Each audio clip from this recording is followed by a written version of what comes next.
Go. Driveline R&D podcast, episode 29. It's your boy, Alex Caravan, co-swag manager of baseball analytics.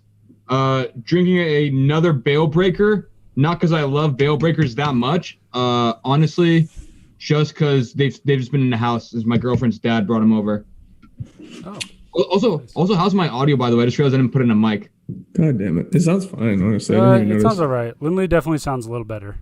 All right, I'll stop on the intros. I'm slapping on a mic live in action.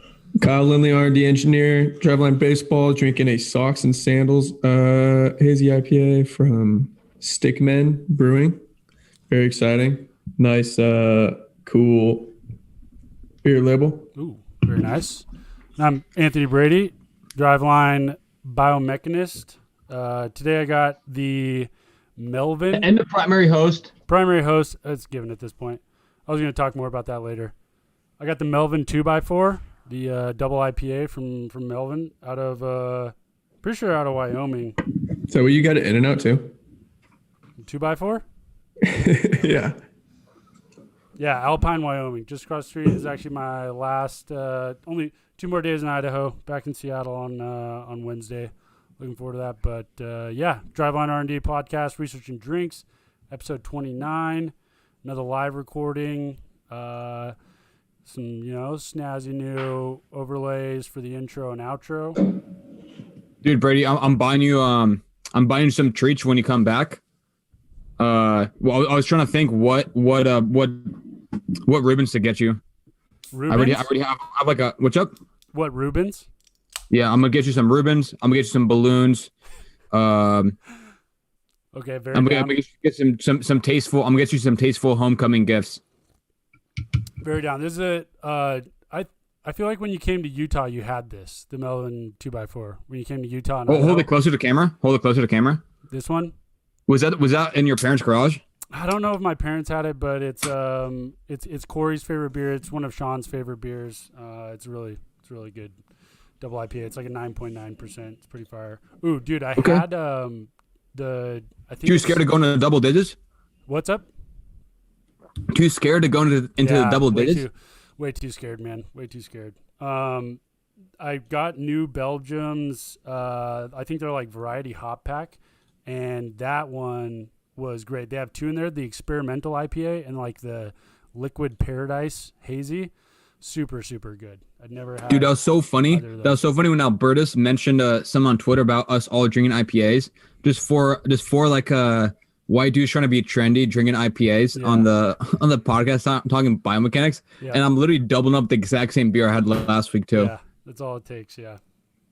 What'd you think on that the acronym that I had for it? PitchAI. Yeah, that's fire. Underrated tweet. Definitely underrated tweet from an underrated account that just broke 1,200 followers. It is underrated. I should have way more followers. A nice blend of research, education, and some pun, some word humor as well. That's right. All right, you guys want to get into it? What have we been up to? What have we been up to the last 2 weeks? And you guys go first. I can think on it. I've been in the gym a bunch, collecting some data, working on a couple of Modus projects. So just collecting data during motion capture assessments, collecting data during plow velos. So I got that going on. slowly getting the R&D area built out. I don't know if we mentioned this before, but the mocap area is a little bit different now. It's going to be changed a lot as well in the coming weeks. And then we're finally getting some R&D desks set up. So that's cool. Hitting some research requests from trainers, looking at some like biomechanics variables. We'll get into that in a bit. And then, submitted. Oh, I think I already said this. Submitted the weighted ball study, but waiting. And we got assigned an editor and reviewer. So hopefully, gonna hear back on that soon. Nice. You trying to hit a 1 sentence debrief on the weighted ball? I feel like anytime we mention a study or paper, we just gotta like replug it or at least explain it. Yeah, this is the one that we just looked at. Max intent delivery differences between ball weights. So submit it to PureJ. Hopefully we can get that published here soon. Anthony, what you got, dude? What I was going to say is with the mocap lab and the new facility, Ian hit me up today saying that the Cat 6 Ethernet cabling that I asked to get delivered was delivered. So, oh, wow, it's going to be a project. Yeah, I mean, dude, I'm excited for that because then we won't have any excess cords. We can just measure out our own Ethernet cables as opposed to having all the excess. So, it's going to be sick. But I've just been hanging out in Idaho, helping out with some stuff here. But as far as like work goes, most of it's been pretty Black Ops related projects. Can't really talk about yet. Things that can talk about are some developments and then just working through feedback and things. Modus just deleted their chat. Sorry. Oh, Modus is in the chat? Yeah. Let's go. Modus Global is in the Driveline R&D podcast chat. Wait, what do you mean deleted? The message retracted. It said sup dudes. Let's go. What up, Modus? That's actually a sensor. That's a Modus sensor. Yeah. That's a bug too. It's not supposed to talk during chats. Yeah, we got some AI technology in there. No, on my end, it's just been PitchAI developments, working towards some things in the future that we're trying to work on, and Sean and Co and all those guys. They've already got a couple new features that they're showcasing and showing. Pretty excited for that, but also excited to get back to Seattle. Forward to the beers I'm gonna get you. Yeah, mainly for that. Do you want to talk like do you have a PitchAI corner? You kind of wanted to do the run around, and then I'll get into my first Cara Chat. Yeah. Unless do you have any big updates from the last 2 weeks? Just been working on I'll loop it together in my update because I think it kind of blends in. Yeah, so a couple things with PitchAI that like Son and everyone else are already working on, is aggregating a lot of the averages of the data that we've already collected from like reports submitted, and potentially putting together some like intervals that could be either graphed or at least like tabular data, like 10th percentile, 20th, 30th, etc., like 95th percentile, like showing data and averages for those groups within the report, attaching that on there. Then another thing is tracking arm path. So there's like an overlay that we have. I think actually PitchAI may have tweeted out an example video of it where we're going to be able to like track arm path throughout the throw, and like it's overlaid on the 2D video. You can see the arm path movement, but it also works in 3D. So we'd be able to see like arm path from multiple angles and kind of like how the ball travels through space. And then you can kind of do that with any of the segments. There's a lot of options and opportunities where we'll be able to go like a couple ways with that. Could be some like cool full signal analysis just in that alone for like positional data, all the segments, those kind of. So those are really the main ones on PitchAI. Working towards and getting some things started with hitting, which is pretty exciting. But as far as PitchAI, just really taking in a lot of feedback that we've gotten, suggestions on the report, adding in things. I know one thing that a lot of people want is tabular data, and so that's kind of like a big one. To tabular data in the PDFs, tabular data in the PDFs, or you're saying like displayed some other way, or like what are you thinking? Yeah, displayed or tabular data. These averages. Okay. Yeah, we just don't have any right now. So tabular data from the report, and then also hopefully like averages from other reports, so that people can have a better idea of like normative ranges. Yeah. Oh, I was gonna say that's what you're thinking mostly, right? Like playing level, or like velo buckets, and then tabular data there. Yeah, stuff like that. So the more just like resources, because the main feedback and questions is like, what is this? Yeah. So what's good? Yeah. Like what does this mean? What do we do with this kind of a thing? So hopefully just more reference information and reference data will help people better understand it, be able to use it. That's tight. And then we're still, we're still getting like new facilities and people added daily, I believe, because we still have a manual sign up process to activate and have an account created. That should hopefully be over with in the next couple of weeks. So on Track's end and the track development, that'll be an automatic process. Hopefully, definitely in the next 2 weeks. Quick question. Do you know if there's any interest at all in having tabular data by facility? So like if someone like comes in, if they have facility IDs associated in Track, having like ranges, and listen, I mean, if anyone is listening or thinks it's an interesting idea, shout it out, and I'll ask for 1% equity in PitchAI. It is in the chat. But I was thinking just like some perspective on just like that facility in and of itself, and then like it can be segmented there by velo buckets. Like, okay, people will come in a Driveline or like a larger facility has a bunch of PitchAI, and then okay, our elite throwers are having this much arm action, whatever. Yeah, that's actually. I wonder if we could do some kind of like opt-in thing with that, because I'm not entirely sure how that would work exactly. As far as like I don't think we could just do that right away. Just start like throwing out averages and stuff of people's data. I was thinking being the reports of that facility. So it's not like we'd get like some other facilities data, and then people won't get Drivelines. And then maybe people would be willing to do like an opt-in thing. Where you could create like a public repo of data averages sort of. Who's more got perspective. The hardest throwing facility with like the most fire mechanics thing. So that'd be pretty sweet. I like that. Yeah, we do have the facility IDs. I'm in on that. Also, speaking of though, that just reminded me.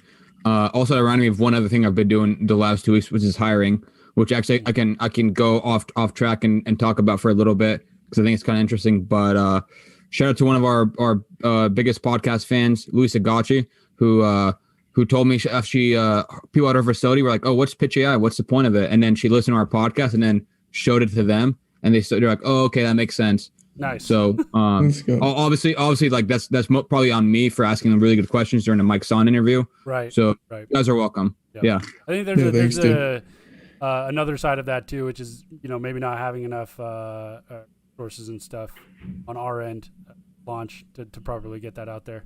I got very similar feedback that the Son interview. Actually, even my dad was like listening to it after, and he said, "Who is this guy?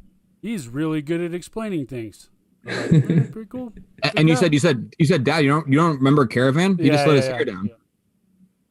Like he's been in our house. What are you talking about? Really quick, shout out my buddy Billy. He's on the live stream right now.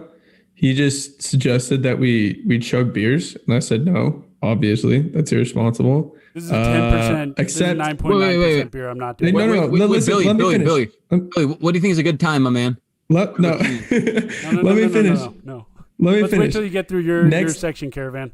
Next week is episode 30. We could do an episode 30 live beer chug celebration for making it 30 weeks. You're saying kill a 30 rack on air? Oh my gosh. Yeah, no. That's perfect. 30 for 30. Oh my God. Do a power hour for 30 minutes. The Driveline R&D podcast turns into a power hour. God. Dude, that might be it. That might be it. That's like that's just viral engagement, like YouTube videos that just like show people pounding beer real quick. But by the way, Billy, we can do this off air. But if you're trying to go one-on-one on chugging, I'll smoke you. I'll say that now. I'll smoke you on air.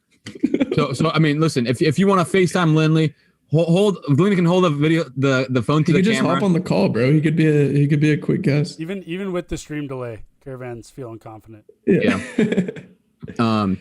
Talking about my end, last 2 weeks honestly have been extreme, and you guys will see in a second when I put my toggle hours. Very, very heavy development week, which I've said before, but the reason for that is we have basically revamped our old existing Edge reports, our analytics reports. Right now, if you're a TrackX customer, you can go and check out like Swing Profile. I think we're going to have an announcement about it tomorrow. But we hired a third-party company called Schema, and I've talked to them already about cross promotion. They're happy to name drop, but we hired a third-party company called Schema to give us graphic design advice, because nobody at Driveline is honestly really into graphic design, and even if they are, it's kind of tough because. I mean, dude, did you see the intros I just made today? What are you talking about? I feel offended. I mean, it's not like you weren't in operation to make pretty. Which, by the way, their one feedback. So this way the system went for the last 8 or so weeks, we would give them our reports, and the biggest value, honestly, is because, and you guys can attest to this. Usually, when we make analytics reports, which will be myself or Dan. And then we'll post them for feedback, and a lot of feedback will be related to content, which is good because we want to provide our trainers and third-party consumers with the best content possible. Or just noticing an error. Yeah. But so I'm saying, like, and maybe they'll give a couple like stylistic feedback, like I think like why aren't the column headers bolded or something like that. But they're not going to come in and revamp the whole process. They're not going to be like, okay, this page has 2 plots, 1 spray chart, and a chart. So like I'm thinking. Maybe they'll be like, okay, this is a little cluttered, but not gonna be like, this plot should be here, this one should be here, this should be on another page, and you guys should flip this spray, whatever. Which is what Schema did. So for about 8 weeks or so, we met with them twice a week. It was like myself, Max Engelbrecht from a track point of view perspective, because he's more used to what stuff looks like in track, that kind of stuff. Dan for the reports, Brady, a couple other people. And I was gonna say, honestly, their only feedback was like, because we asked them, Max and I had like a after contract meeting with them, and we're like, you guys have any feedback for us? Or like, oh, maybe just like I was surprised you guys had so many people on the call. Oh, really? Yeah. I mean, because think about it, it was like almost every single meeting was me talking for like 90% of it. Yeah. You know what I mean? And then I'm really glad we had you guys on the call, because you guys were like jotting down notes and interacting in the channel on our side internally. Yeah. But I bet from there, and there's like, why are like 7 people on the call? Yeah. Did 6 of them have broken audios? Did you tell them that after the fact, that we were like, all of us were listening and like sending you guys direct messages to them? Yeah. I mentioned like, yeah, like it was a lot of it was, relevant for internal feedback. Cause I mean, it would have been much harder process if it was just like me and Max and one other person or whatever. Right. It also would have been like very inefficient if all of us on the call just started like throwing ideas, especially if we disagreed internally, Yeah. And it's like we hijacked the Schema call and we're just like talking back and forth amongst each other about the logos or something. No, I think they honestly didn't realize how big of a deal it is. Because I don't know if they knew the size of our company. I think maybe they thought we were like a 10. I don't know. But anyways, but it went really well, and we revamped our old reports, and we're pushing new reports this week. So there'll be an announcement about the new ones probably a week from now or next Tuesday, to kind of line up with Edge's deprecation, which happened about a year ago. So Edge's deprecation, Edge is like public site, edge.drivelinebaseball.com. That'll now be a free site with some access to beta tools and some free tools. And like Edge customers now get a 30-day trial of like TrackX, all these shenanigans that'll like someone else can probably rattle off a web page way better than me. But to that point, I've been working hard on getting all the new reports in the current Schemify design, which is much more fire. I hope we paid them some thousands of dollars for it. So that was a lot of work. Just like much more we paid them just for the graphic design. So like myself and Spencer Schneier, our roommate, had to implement on the Python side of things. all their designs, and then Dan and Melanie Bell worked on the R script. So implementing, basically getting matching designs in R and Python, so we can just have those templates ready to go. And I'll talk about it maybe more when it comes out, but essentially looking forward to our reports that come out next week for all existing TrackX customers. That'll be able, right now we have like a few we have a few specific reports: swing profile for blast data, pitch recommendations for Rapsodo data. Right now, actually, swing profile has Diamond Kinetics data, so you can go and get Diamond Kinetics data. I worked with their tech team to get like a lot of Diamond Kinetics normative ranges. So you can go, if you have no idea what Diamond Kinetics data looks like, because some of the magnitudes are a little offset, you can go and TrackX, if you have TrackX, run a swing profile report and then see what your DK data looks like. And then next week we'll have a combination of hitting and pitching. We'll call them the Driveline hitting and pitching snapshots that'll take in any sort of input on the batted ball side from TrackMan, Rapsodo to HitTrax. And then on the swing side, DK and blast. So you can pair basically like 6 different combinations. And then on the pitching side, right now we have it geared towards, we're going to take it in again, like Rapsodo, TrackMan, and Diamond Kinetics. So just like expanding our options based on just like the available tech out there, and we'll continue to expand. But that's been a heavy focus on me. And the reason I wanted to go on the Cara Chat and talk about API stuff is because it's like a very relevant thing to, how development works. And I guess like to kind of kick it off, make it more interactive and break me up talking just 10 minutes straight. What are your guys? Because I know you guys have more experience than the average layman, but maybe not like super into the weeds. What are your guys' thoughts of like what an API is and what it does? Can I break it up really quickly? Just going back to the report talk. Yeah. Attested to like the improvement in the visuals.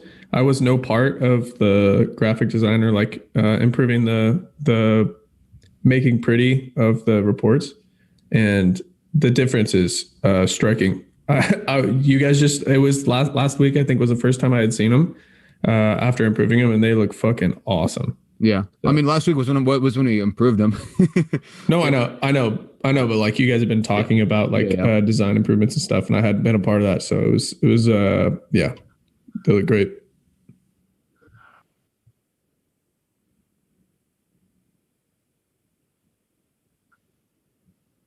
Wow.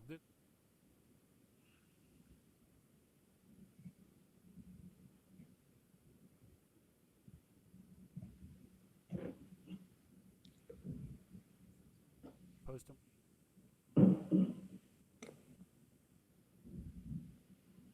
Compared. Yeah. And some of it was definitely a pain in the ass, but I'm happy too, from like probably me improving my coding skills, or just seeing like what I can actually do on the data viz side when I get like really, really specific, initiative. Because a lot of times, like, it's not even that I don't know. I just get like, I don't know. Maybe this is like this probably is a little bit like me personally, but also I think just general development. So much of the focus sometimes is getting stuff out, like output oriented, that it's like hard to take a step back and be like, okay, like I got it out, but like I spend like only like an hour fiddling with the designs, when like that's gonna matter like maybe 70% of like user retention, maybe 50%. I don't know, right? But it's like almost definitely I was heavily underutilizing the time spent on the aesthetics compared to actual content, which like, again, I think the content is the most important, but for a lot of people, they can't even like let the content speak for itself. If the aesthetics are so janky, they're just like, okay, APIs. But jumping back over to by the way, what did Billy say? Did he Bro, he missed it. He missed it. He's a salesperson. He was on a call. He was like on at the beginning. He was on a call when you challenged him, so he's gonna have to run it back and listen to the challenge. But we'll have Billy, if you come at the king, you best not miss, dog. What are you gonna do? Throw out a beer chug and then just bail, dude? I'm on air and I'd still beat you. You can't chug a beer and talk to someone. Dude, how long is your beer chug that you're on a call and you don't have time to do a beer? Oh, I'm on a call. Hey, hold on, sir. God damn. Caravan.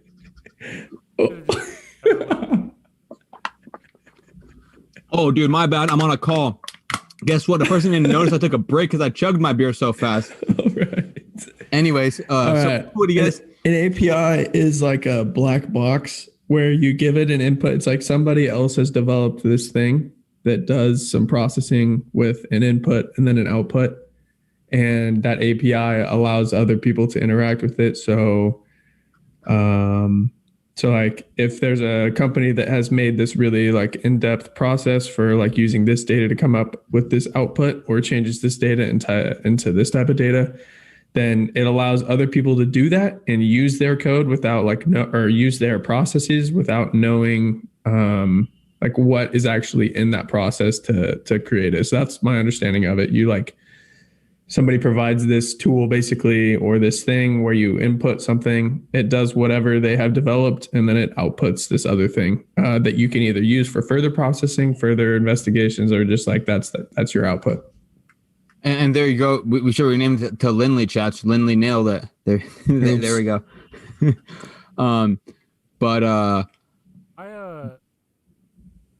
Caravan's still recovering from the chug. All right, I think something's going on with my mic. Might have to do some. It is a little quiet. I noticed that. I wasn't. Yeah, you guys You're getting quieter and quieter, dude. I'm gonna try to fix this on the fly. Okay. So yeah, I guess I'll go into it a little bit. First off, I'm not I'm not an API expert by any means, and API expert by itself is kind of a throwaway term because that doesn't mean anything. But like Garrett York, our main software developer, constructed our APIs with some help from me, but it was mostly his doing. And a lot of APIs is just like what you said, Lindley. Technically getting the acronym out of their application programming interface, but the idea is the API sends over data to someone else, or whatever it is, right? Like can send over data to a web page or web server, and like that web server will send the API over to its own database, or like it'll ping it, or maybe the API is designed only to display itself on the web server. There's no storage, but specifically, before I get too into details, what it really looks like, the most common format of APIs are usually JSON or XML, specifically JSON. And what JSON looks like for most people that I don't have much experience with it is we'll do a quick example. Say there's a Blast API, and you want to know what someone's like swings were across. You want to know what Lindley's swings were for the month of August. So the Blast has its own database of data, and there's there's unique identifiers on the swings. There's dates. There's users. So you could ping, and I don't know what the Blast API looks like. I obviously don't work for Blast or didn't construct it. I'm kind of guesstimating here based off what a standard API looks like and what ours looks like. You could send an API call. You would get like a special key, and you could use that to send an API call. Again, through like there's apps designed for APIs, like depending on where their API rests, maybe there's like a website where you can go and drop in details in like a drop down box. But you could send Kyle Lindley or whatever their username is on Blast, start date August 1st, end date August 31st, and then you get returned a string of blasted, all the Blast data metrics that they have, bat speed, rotational acceleration, power, all that stuff. It would look like it'd usually be I'm guessing it's going to be in a JSON array. So it would look like the actual metric. Oh, it's on a swing by swing basis. So this would be a long array. So it'd be like power in quotes, colon, 72, comma, bat speed, colon, 63, all this stuff. So it'd be like a long array. And then like usually when you're getting an API call back, you build like a parser or processor or whatever it is, like some script that takes in all that stuff, arranges it into like a readable format. And then say like the whole point of using an API call is to post like Blast averages on a site like Track, right? Say Track has the API call to Blast. So you send that. So each time you build a profile on Track, you build like an API integration, you click like send, which there's not gonna be a send button. It'd be like generate Blast results, right? So you click on that, and then that tells the Blast server, okay, Kyle Lindley, start date, end date, and whatever else parameters they might want, and then all that array of data gets sent back, and then gets like reran using your own script parser, and then gets posted to the site. So that's kind of like what it looks like in real time. And we've like I've talked about in past episodes, we've developed an API for Edge. So in theory, anyone can pay for edge services, edge analytics tools, edge tools. They just like we would just set up an API call system for them like send in their parameters, which could be like, user dates, whatever the type of technology they want back, and then we send all that stuff back and it auto populates into whatever format they want. So API 101, that's a but why would you build one? Test. What do you mean? Testing my. I don't know if it's loud enough though. Keep going. I think it sounds a little bit better. Yeah, slightly louder. Why would you build an API? Yeah. Just for that purpose, for being able to access that data, right? Because we want to display, like you ruined the Blast example. By the way, we actually don't have a Blast API integration. We have an API integration from their cloud output. We have an API integration for a lot of technologies, a lot of the main technologies. Like we have one for Rhapsody, we have one for DK. We don't have one for Blast. So track users have to like download the CSV from their cloud and import that. And then we've built like an integration off the CSV. But so I'm saying that's a great example. So if we had a Blast API, I mean, I'm sure they charge X amount, and Mike Rathwell and Max Engelbrecht on Tracks and would determine if that's a good deal or not. But paying for a Blast API would mean our users don't have to do that, right? Because right now there's no Blast API connection through Track. Our users have to go to Blast Connect, select Team Report for all the players on their facility, download that, import it in Track, and watch it populate. That's fairly little work, but like think about how how busy or how busy someone is, or maybe how lazy someone is, or just like not tech savvy. So that already hurts us. People that want to see Blast data, they're like, oh, what? We got to go to the cloud and I'll just use the cloud, or I'll just like, you know what I mean? Like if it had an API integration like Rhapsody has, all you have to do is associate the APIs initially. Click there's an associate button on Track, and then there you go. Everything gets seamlessly linked from Rhapsody to Track. You don't have to do anything. You don't have to go to Rhapsody Cloud and download a CSV and import it in a Track like you do for Blast. So that's an example of like why we would go directly from an API. And that's an example of something where someone, like the Blast loss on not having an API is not that big because they do have a cloud CSV and everything. But there's other things where it's like, how do we ever get that data? Who's gonna get edge data unless they get an API call for us? Nobody, because we don't have like a cloud system. You have to get API access from us to get that data. So hopefully a lot of the value too is then being able to like put a bunch of different steps in together to make like a final product too. Because like technically ours is we're using the API not from the customer perspective or the client perspective. We're just like using that to like augment our like reporting or analysis stuff. So it's like makes everything simpler and like puts steps together that can be automated. Yeah. So I'm saying like if someone wants to pay for edge tools, but they, it's like they want to do it for a couple athletes, they don't need like to use Track. They could just contact us, set up an API, like set up some sort of system where they just get API calls straight from Edge. And then we just like, they just send the parameters like I mentioned before. Like it could be the technology parameter, the athlete, the start end date, whatever else is needed. And then it just gets dumped back to them in whatever format usually in a JSON format, but they could build a parser for them as well, stuff like that. But yeah, in general, the idea is like just basically getting data from other people or from other sources. Essentially is really what an API boils down to. Definitely just testing my. Still quiet. Oh fuck! I just spilled you guys hear that? Come on, man. I just spilled 30 Mentos gums on the ground. They're not that good anyways, dude. Cut this guy off. Mentos gums kind of blow. All right, you're up, Lindley. Let's talk Layback. Podcast is full. No audio. No, you got no audio, bro. Podcast is jamming, dude. Everyone knows. I think I might be echoing a little bit in this room, but actually, that is a really good update for this week. Going back to updates a little bit. Sorry for being scatterbrained. I'm at the new facility, recording at the new facility for the first time. Sorry, guys missed out. Oh, dude, I thought you were about to give like a personal life update or something. Nope. No. Dude, honestly, I can't even imagine what you were thinking about. What you thought I was gonna be. No, this is what I was thinking. I'm not gonna name drop anything crazy. This is what I was thinking. I was thinking when you said, because I joked about not needing Brady, and I was gonna mention our podcast where I interviewed you. Doing what with me? Do you listen to podcasts that you weren't on? I interviewed Lindley, dude. We talked about his high school and college. So bad. Oh, dude. really? Don't listen to it. No, Don't dude. listen Wow. to it, Anthony. I was like Lindley. So like, how'd you do in school? Were you like going out like? Do you have a girlfriend in high school? Like this stuff like that, dude. Definitely didn't ask me that. Well, I meant to, dude. I left it on the table. Nope. But yeah, so I thought you were gonna be like, oh, actually, update on that. People reached out asking about my personal life. No, that's yeah.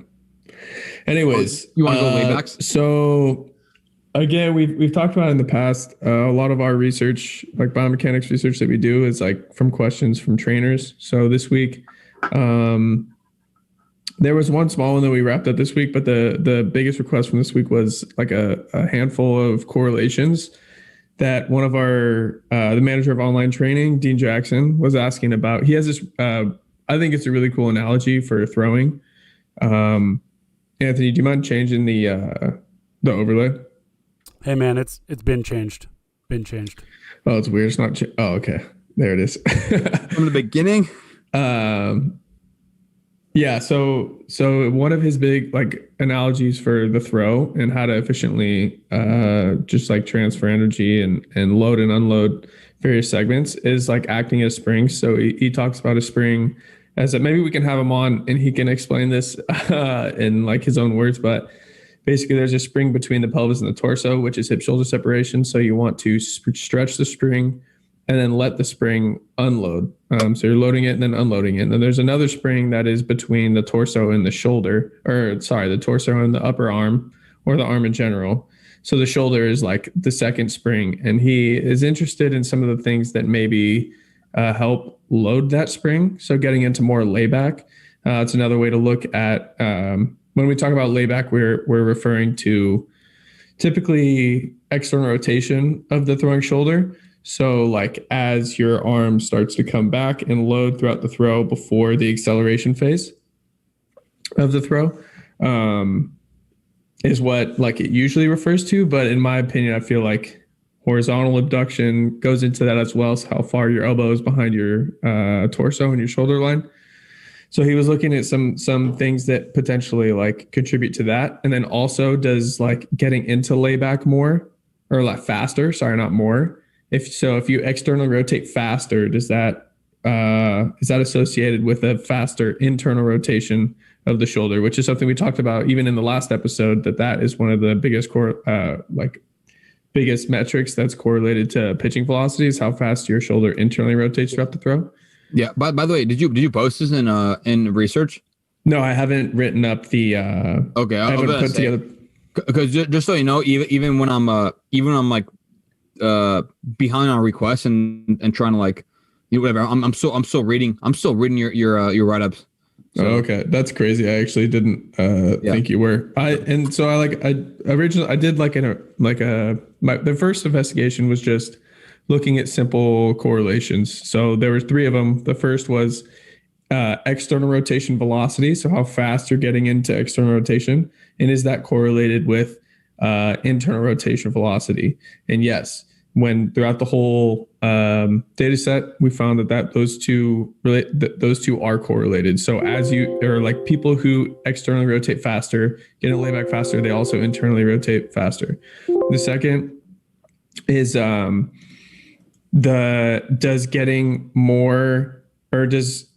if you horizontally adduct your arm faster. So if you like horizontal adduction is when your elbow is like moving towards the plate, basically in line. So it's coming from behind your shoulder line to in front of your shoulder line, which is, I don't know, might be kind of tough to visualize.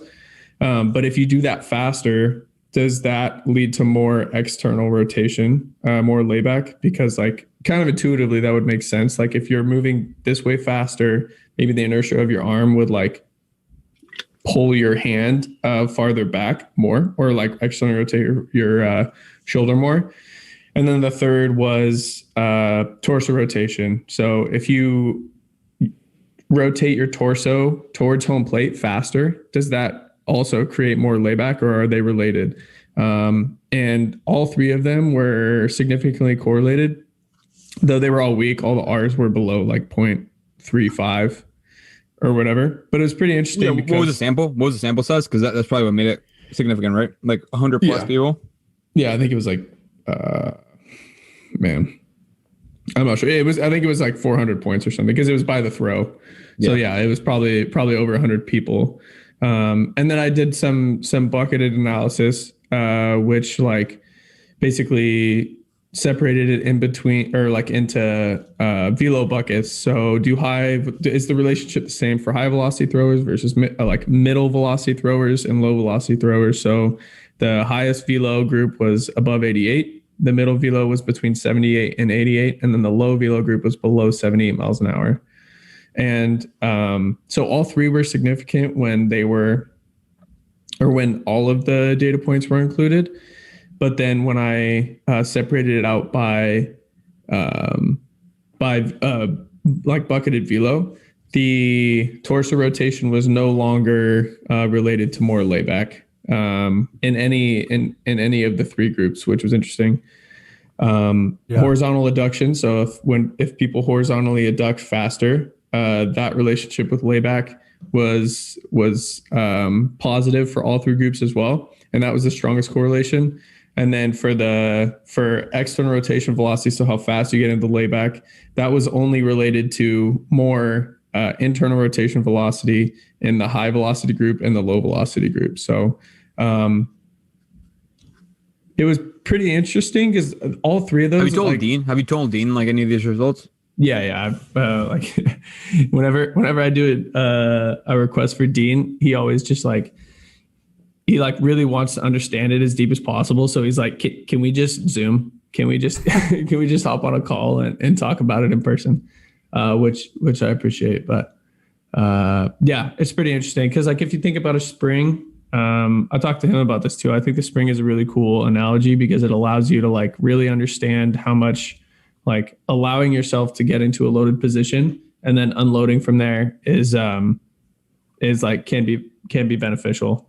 So, I mean, all that makes sense. That's very, very similar to how like when we were originally looking at it and we saw like scap retraction had such a huge like correlation, and why was that like horizontal abduction creating the ability for like that like the elbow and the hand replacing each other in the throw. And like you can't really do that like when you create enough scap retraction, you're allowing for like enough stretch to for that to take place, as opposed to like if you don't get your arm back, you're like manually rotating back into external rotation, as opposed to as you rotate into external rotation, horizontal adduction taking place, which is movement around the torso here. And so like that coming forward, allowing for layback to occur. I feel like, and you can, because if you like test people's active or passive range of motion, it's all in like external rotation. It's always lower than what they actually get in or like very often it's lower than what they actually get in the throat, right? Because all that inertia is just like allowing you to get more stretch here. Yeah, and we were seeing that across the board in terms of like maximum external rotation correlating with maximum scapular retraction. So maximum shoulder horizontal abduction and maximum ER were both correlated, and then both of those being like really highly correlate with ball velocity. So like that was kind of like the interaction that I think like Jagers and Sam even as well talked about like a lot, like that scap retraction allowing for more like natural external rotation later in the throw, it seems like. Wait, so Lindley, you muted yourself, by the way. Oh, sorry. Is that intentional? Yeah, I was messaging someone back. Oh, I was gonna say. So wait. So sorry. I missed it. What were Dean's takeaways when you hit him with that? Most of it is just like he has this spring analogy and he like wants to use it. He's like has a bunch of his requests, I think, have contributed to this. He wants to like make sure that he's thinking about it in the right way. So like most of these are pretty confirmatory as far as his like just the analogy. And I asked him how like athletes respond to it. He said people really love it. when he like tells an athlete about the spring analogy, he thinks that athletes respond really well and they end up moving better in the end. Because it seems like that is a big part of the throws, being able to be passive when you need to be passive, and like allow yourself to get into loaded positions and then actively get out of those positions. So his takeaway is just basically that like kind of supporting his like spring analogy of describing the throw. Yeah. I mean, yeah, springs, whips, like all of that. Anything to like better understand the kinetic chain. Especially for the kinetic chain, the whip one makes the most sense to me, at least, and that's the one that that's my go-to for explaining.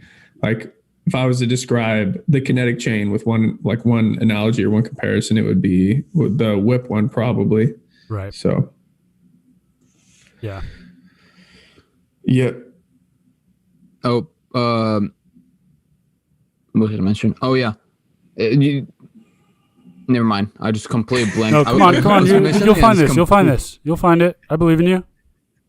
I finally got my audio fixed.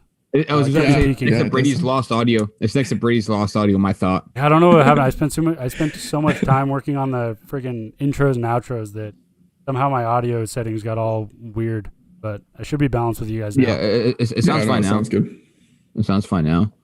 I also look like a samurai dude with my high bun. All right, what were you gonna say? Come on, Caravan. Do you have a red light in your room somewhere, Caravan? Whenever you get close to it's the red blanket.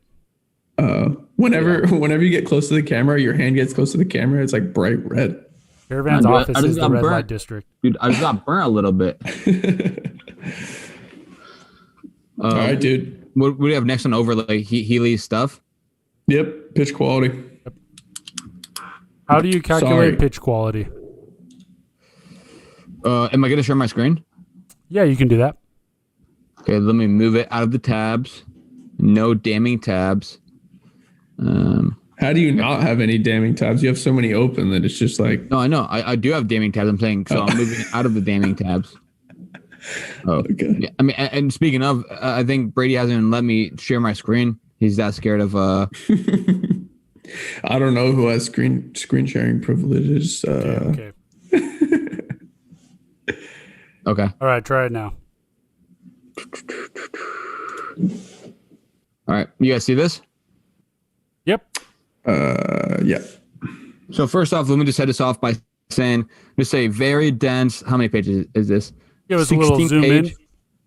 Sorry, how many pages? 16. Oh, I thought you said 60. I was like, what a piece of research that is. You wanna? Oh, nice. There we go. It's 16 pages, a couple of graphs at the bottom, a couple of pages of references. This is Glenn Healy, who now does some MLB consulting, wrote a bunch of stuff on a lot of the popular sabermetric sites, Fangraphs, Hardball Times. I don't know his whole portfolio, but this is like probably just like a big piece of research that gets cited quite a lot for very serious sabermetric pieces. Yeah. So real honestly, quick, for anyone watching live, there's a link in the description on the YouTube. For anyone listening to this after, or watching this after, again on the YouTube, there's a link. This is it Bayesian? Mm-hmm. Bayesian method for computing intrinsic pitch values using kernel density and non-parametric regression estimates. Glenn Healy. Yeah, and honestly, you put stuff behind a paywall, right? I wonder if this link goes anywhere. Okay, actually, we shouldn't try that on air. But you can put a link in chat. Anyways, so I heavily, I'm gonna do kind of a service level skim of this. I heavily recommend anyone that is very, very into just overall, anyone that's like into building ERA predictors, especially on a pitch by pitch level. I'd heavily recommend this piece.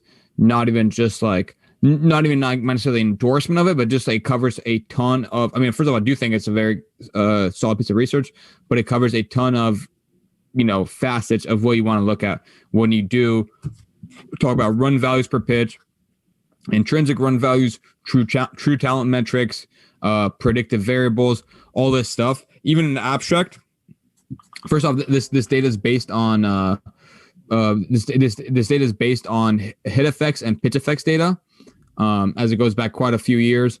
But it strikes on a few core concepts that I think are valuable in any long sabermetric piece of research, especially like with publicly available data and where you have the benefit of a couple of years.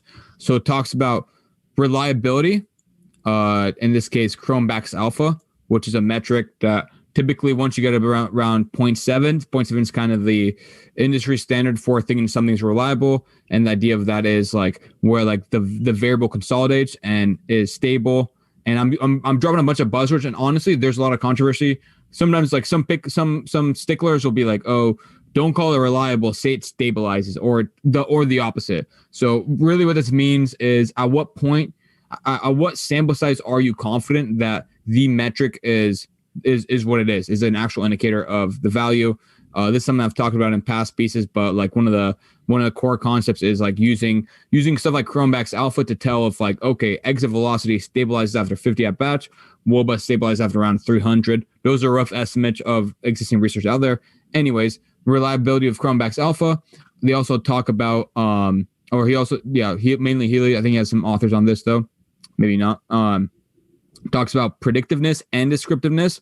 So the idea is he's talking about predictiveness and using his intrinsic run value metrics for predicting the next year for a pitcher and comparing it to ERA and FIP. And I believe this outperforms it. So skimming through a few, like a lot of this intro is, past research was again very valuable in the context of like looking through this paper will give you an idea of where the industry is. This paper only came out about a year ago, so fairly relevant. And like I said, Healy is currently working for MLB teams, so some of these numbers are being used by MLB front offices. Talks about pitch effects and hit effects data, started in late 2000 Okay, so let's skip to just how he calculated a bunch of the metrics. And this is like just, I think for anybody that skims through this paper and gets thrown off by math, there's a lot of like Bayesian probability stuff in there. And Bayesian on a high level just means the idea of what's the probability of some event occurring given that something else occurred. So like that itself is like called a posterior probability. And a lot of this, again, almost serves like a math lesson, but we try to, like the paper tries to simulate more accurate probabilities for outcomes. Like in this case, ball in play, called ball, called strike, swinging strike, foul ball, batter hit by pitch, based on intrinsic values of the pitch. So like, okay, can we use pitch metrics, for example, to like how well can we simulate those classifications, those outcomes? And he also uses multidimensional Gaussian kernels, which I'm not going to spend too much time on to not even bog this paper down even more. But again, if any interested viewers that get thrown off by this like math heavy intro, like I said, a lot of this stuff actually gets explained in the paper, and there's references, and also you don't need a working knowledge of everything to take away like the main keys. One thing I really like about this paper, and one thing in a lot of sabermetric pieces nowadays kind of, I don't know if these, and I shouldn't say sabermetric pieces, there's a lot of content out there. There's more content than ever before. People are catching on that they can have a platform by just making a blog and pushing stuff out there. And a lot of that stuff is really good. Some of that stuff's but I think like one of the key things that often gets maybe not as well represented is when you have like a ton of data, putting it in context. So for example, a lot of stuff here, takes into account what's the handiness of the batter, what's the handiness of the pitcher, what's the count, stuff like that. What's the pitch type? So here's like a smooth probability of outcomes based on linear weights outcomes based on right-handed pitcher versus right-handed batter on an 0-0 count, four-seam fastballs. And then here the idea is linear weights, which I've talked about a little bit in this podcast. But I think it's like important to recap for any interested listeners and there's people that don't have a great grasp of it. But linear weights are what makes up like metrics like WOBA and run expectancy values and all that stuff. So for example, like in different years, like the idea of linear weights is that they normalize to different years in different like run scoring environments. So in different years, different events will carry a different linear weight. So that'll be like, you know, a home run. Giving up a home run right now is probably, you know, not as bad of an indicator of your pitch quality as it would have been, say, 30 to 40 years ago, you know, or even like during the dead ball era. So like things like that allow you to adjust for a different environment and map like models and equations across different weights, across different years. So again, a lot of this is getting into the nitty gritty of how they get different weights for the variables and like the statistical analysis of all this stuff, which again, I think is very, very important to read and understand for people that, you know, for people that like want to really get into the details and get an idea of where we are. So I'll kind of skim through a bunch of this and talk about some of the results. Here's like, and this is something, again, I recommend to any aspiring sabermetricians out there.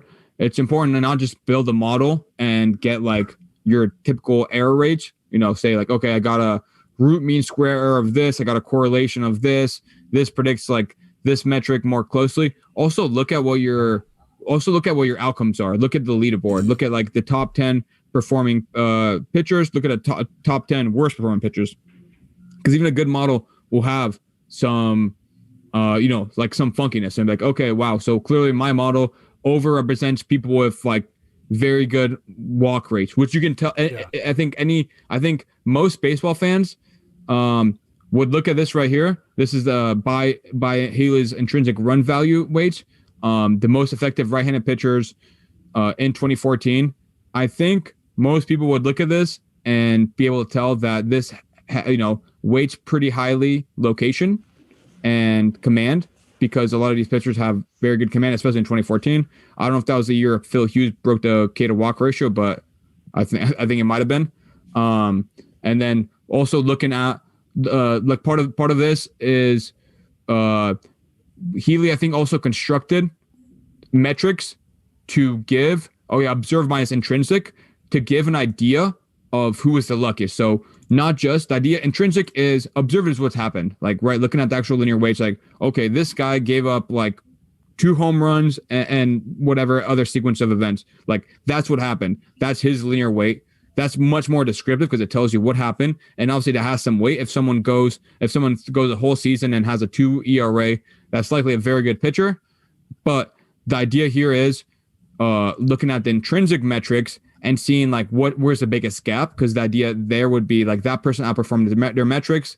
And I think this paper goes into how reliable and predictive Healy's intrinsic values are for a future reference. So it's like the idea is, okay, like we actually feel confident in this being an indication of luckiness or overperforming because the intrinsic values outperform ERA and FIP. So these were like some of the luckier pitchers, 2014. And again, a ton of like really cool graphics, even for people that aren't too mathy, stuff like ERA and FIP differences. I think a lot of people are familiar with looking at like, you know, who outperformed the ERA versus FIP, Sierra as well, linking basically the correlation between the observed and intrinsic pitch values with Sierra and ERA. So this would be an indicator that his observed and intrinsic gaps are similar to the gaps between Sierra of the next year and then ERA of the year before that. So again, this is a good indicator that like while the gap in observed minus intrinsic is higher, that also means like the Sierra is going to be lower compared to that ERA.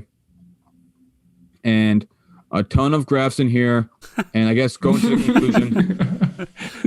Well, dude, also this page is much harder to scroll through when it's that zoomed in. I have to scroll like 4 times to get like through a page. Yeah, maximum magnification. Yeah. So some key takeaway here, like I mentioned, Chromax Alpha show that intrinsic pitch values have a high reliability in traditional outcome-based pitch values. That's just a good summary. I just read it word by word rather than paraphrasing it myself. Very nice, very nice. Intrinsic pitch values also like compare favorably to ERA and FIP, and also the like we not only use. Let me see. I lost mention of that. Oh yeah, we not only use like the actual pitch parameters, but also use like specific batter and pitcher traits, that to also improve like the model's ability for both descriptiveness, reliability, and predictiveness. So again, a really, really dense paper, but like some really, really cool stuff. And like, and anyone interested out there, like, please don't get thrown off by a bunch of these like Greek symbols used for like mathematical quantities. A ton of this stuff will become like much more clear. This is usually the sigma function, giving like standard deviations. So in this case, it kind of gives like an idea of a what? Not to be confused with the sigmoid function. Yes. Don't even get me started on that, dude. We haven't had there hasn't been any questions in the chat, so I think everyone's following along just fine. Yeah, I think they all understand it. Perfect. So I mean, in conclusion, 2014 Phil Hughes is the best pitcher of all time. Wow. We should have changed the overlay to that. One of the reasons I like this paper to kind of that should be the title of this video. To kind of finish off, one of the reasons I like this paper is it has tons of heavy math sections, but also has a lot of like tables. Like anybody who's a baseball fan, like I said, can go in here. They're familiar with ERA and FIP probably, and get an idea of like, okay, that's right. Like Kyle Gibson did underperform his FIP. Like what did that lead to? How is it observed intrinsic pitch values? Like what was the gap there? Did that match up? That kind of stuff. And like I said, like he has a pretty good portfolio and resume of working on this kind of stuff.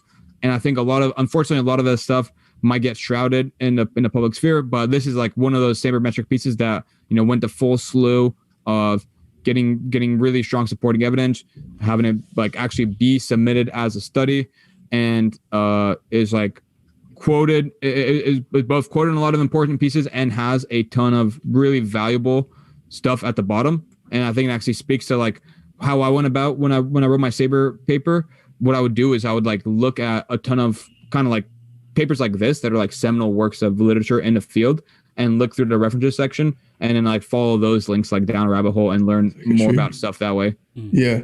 Couple things. I saw Mike Leake on one of those lists, forks up. Second thing, 88 mile an hour fastball. What is that? So like the result of this paper is a way to measure somebody's like expected performance based on like, right? Like they're supposed to be this good based on what metrics? Yeah. What metrics, bro? Read a paper. No, I mean a lot of it. A lot of it is very dense, and actually, like the specific, like this is like there's like ways to basically he's like reclassifying like xWOBA on these metrics. He's bringing in like the actual like it's mostly pitch metrics with a bunch of controls, like so spin, velocity. Yeah, but they're non-parametric estimations. So like he's built models, he's built these like estimated functions, and a lot of them are like non-parametric. So they're like essentially like weighted different weights to existing metrics, and like those will be like certain variables, and those will be like be applied to like a kernel density estimation function, and then that'll be like smoothed out, and then that'll be like the value on like a very high level. So like the idea here is, again, like these are all metrics that are available in public data, or at least like public pitch by pitch data. But Healy like ran his own, like rebuilt his own like equations and, you know, parametric and non-parametric visualization or like representations of those metrics. But the idea is, yeah, like basically looking at intrinsic pitch values being more reliable, like more reliable quicker, and being better at predicting like future performance than typical like, you know, pitch metrics classifications that exist nowadays. Gotcha. That's tight. Stop. Right. We got anything else, or anybody else to challenge me in some chugging? I don't think anyone's challenged you to chugging. I am next week. Okay. A beer chug for episode 30. By the way, one last thing I forgot, dude. I was gonna bring this up as clickbait right off the bat. But anyway. Just a reminder, we're live. I have not bailed twice on the mile run, by the way. How many times have you bailed then? I didn't bail yesterday. You just said that you were busy all day and I had plans last night. So I can't just like give up my plans because you had to like work in the morning. You didn't try to hash it out though. I said, you like, what time works for you? And I'm like, maybe like 5 or 6. You're like, can't do it. Sorry, bud. Next time. No, I didn't say sorry, bud. Can't Next do it, time. bud. Let me look at the Can't DM do right it, now. Bud. Oh, it's a text. No, I said Can't do it, Bud is about as disrespectful as you could get. Oh yeah, for sure. But I just Yeah, like, I don't think didn't say that. I don't think Lindley said bud, but it was just like not even trying to negotiate. Like not even like, Dude, can you do 2? Caravan. Can you do 2 or 3? Can't Just do like, it, I champ. can't do it. Listen, you said desperately. You said desperately in your text message. How am I supposed to like try to force something on you if you're desperately trying to finish up something? Like I'm not just gonna like try to fuck up That's a good your point. Yo, cut schedule. the stream. Cut the stream. Wow. I was just like, yeah, if you're desperately trying to like finish your shit, don't worry about it, bro. It's Caravan. not that big of a deal. Wow, Lindley being the nice guy here. Yeesh. I forgot. I'd forgotten. I said desperately. That's on me. Yo, cut the stream. Okay. That was Next week, Yeah, we'll cut the stream. we're all gonna have a. Yo, what was the peak viewership, by the way? I think like 15, maybe 20. But yeah, next. What's up? That's fat. 15, 20, not bad. Yeah, my audio is all sorts of messed up throughout. I gotta try to figure that out. Next week though, I'll be back. Well, I'll be back in Seattle. And yeah, Yo, with a guest, dude. Even though we haven't determined it, should we literally have that potentially with a guest? Yeah, we could line up a guest for next week. I'm down to keep the guest on, guest off. Yeah. Train going. Also have a quick 2 live streams in a row. We plan on doing the next one live stream. Keep the live streams consistent every Monday, 4 p.m. PST. quick proposal. You guys come in and record here because it's such a vibe recording at the new facility, dude. We'll see on that. I'm probably going to quarantine for a bit, because I got to travel through the airports again. Keep everyone safe. Do the responsible thing. Very but responsible. Maybe 2 weeks from now, we'll see. So Okay, fine. But next week, we for sure have to chug a Coors Light or some other light beer. Chug. I don't know about chugging that. 30. I don't know if I'm going to do that. I might be out of the chugging thing. We'll see. We'll have Billy hop on for that bit of it. There's the guest right there. Yeah. It's a good point. Former Driveline That's a good athlete. idea. Boom. That's right. Yo, are we still live? We're still live. I'm about to cut it. Yeah. Live show every. Wait, cut it. As I'm about to say something, damning. So cut this. No. I'm gonna Next say something. week. Okay, we'll see you next week. Peace, Cut everyone. as I'm Cutting talking. it Live right show. now. Lindley.